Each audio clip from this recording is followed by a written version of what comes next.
Saludos todos los ciudadanos guayaquileños, soy Anonymous69. Hoy invito a todos los seguidores de Anonymous a marchar este 1 de mayo en el malecón Simón Bolívar de Guayaquil a apoyar a los compañeros comerciantes, vendedores informales, taxistas, voceadores de periódico, cantantes, artistas, payasos, etc. Si en verdad eres un fiel seguidor, hagámonos presente. Si no tienes una máscara de Anonymous, ve con tu cara pintada de blanco y ropa negra. Hay que luchar con la tiranía, no con piedras, sino con tu presencia, por de eso se trata Anonymous. Celebramos ese día con orgullo y recuerden que somos la piedra angular que se encuentra en nuestro interior. Y recuerden, somos Anonymous. Nosotros no olvidamos. Nosotros no perdonamos. Somos Anonymous. Y ahora más que nunca, somos legión.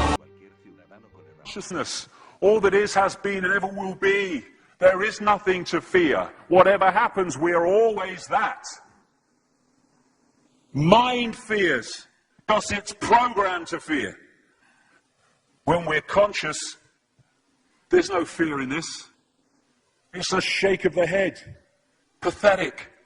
Pathetic. Pathetic. And we need to do this. Compliance. We need to challenge that. Not with violence, not even with aggression. We just need not to fight it. We need to walk away, because without our acquiescence, it cannot survive. You know, when you look at a pyramid, we've been manipulated to believe the power in a pyramid is at the top. It ain't. The top of the pyramid is there because the rest of the pyramid's holding it up. We're holding this whole thing together. There's this story I told many years ago of a British comedian called Larry Grayson, who died. I kind of knew him vaguely, and not closely, but vaguely. And I went to his memorial service in Covent Garden, and this other comedian did this tribute to his life in which he read out this story that Larry Grayson had told him. When they were going around the variety halls and the theatres in the 60s, they had this all-male show. And Larry Grayson was the only woman in it because he was dressed up as a woman. And he said that the end of the show, the last scene, all the sailors, all the men came on dressed as sailors, and they were singing Rule Britannia. You know, Rule Britannia, Britannia rules the waves. Oh, I'm very pleased for you. Okay? And as it built up, Larry Grayson would come on dressed as Britannia with the helmet and the shield, and he would be manhandled up the side of this pyramid to the top for the big finish. And he said one night, he said things seemed to be going rather well. He said, and then I noticed that a sailor in the bottom left-hand corner had got rather a cough. And this cough got worse and worse and worse to the point where the sailor couldn't stay in the pyramid anymore and stepped out of it. Larry Grayson, symbolic of this elite at the peak of the pyramid, ended up in the second row. And the elite, the power center, had done nothing to bring about this.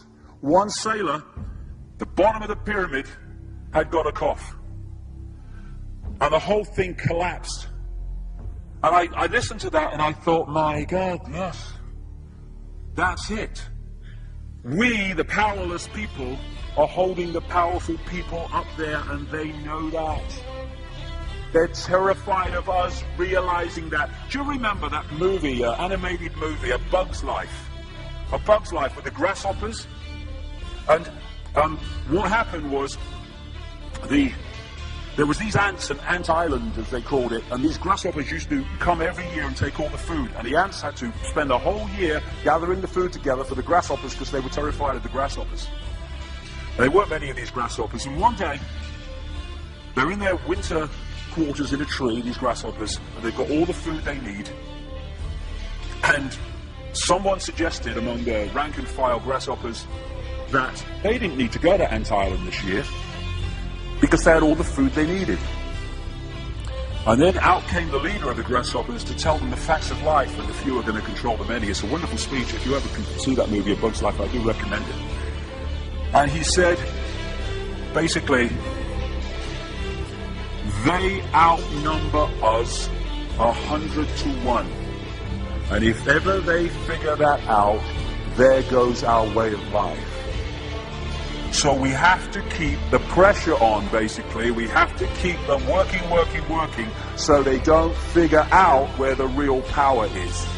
And that's why this network of manipulation works so hard to keep us in these states. Like I said earlier, what are people leaving foreclosed homes for? Foreclosed by banks that have caused the unemployment that lead to them having to leave their homes. Stay there, refuse to leave, make it difficult for them. Expose them for what they are. We make it so easy, the non-compliance. No longer will we just do it because we're told to do it. Is it just? Is it right? Okay, I'll do it. Is it unjust? Is it not right? I ain't doing it. We start to make the decisions on what we will and will not do based on our values and not some imposition from the dark suits. These people are gonna give me, grant me, or grant me not my freedom. I'm all that is. You can't grant me freedom. No one can grant me freedom. I am freedom. It's what I am.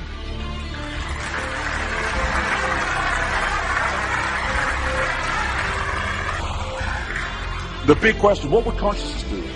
What would consciousness do in this situation?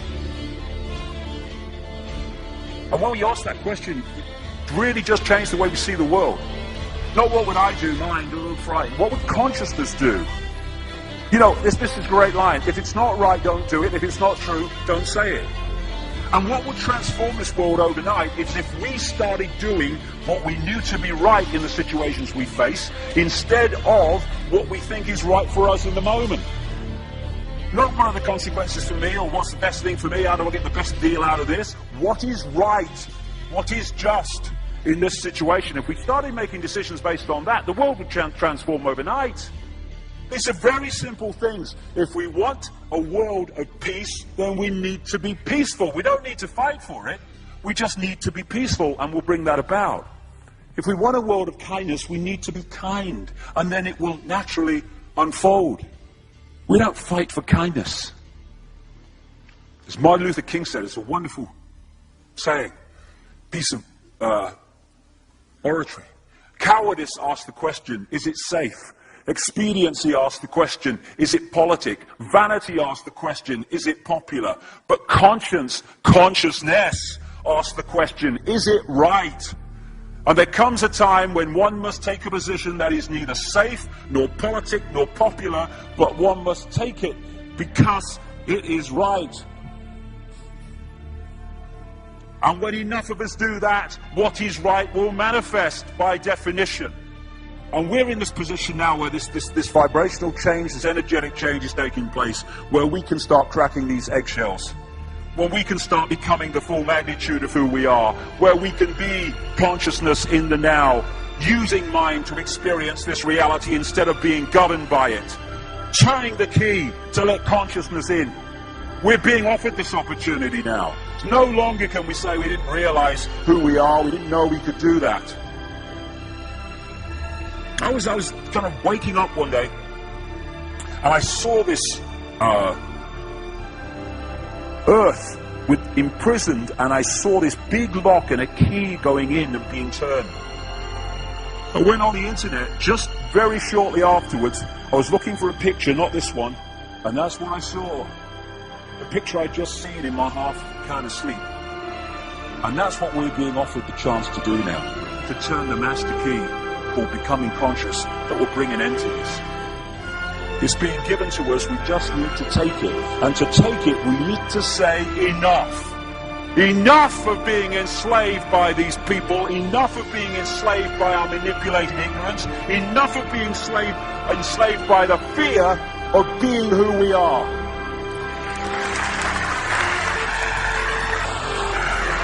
Enough! It is time to fly. It is time to fly. Thank you very much.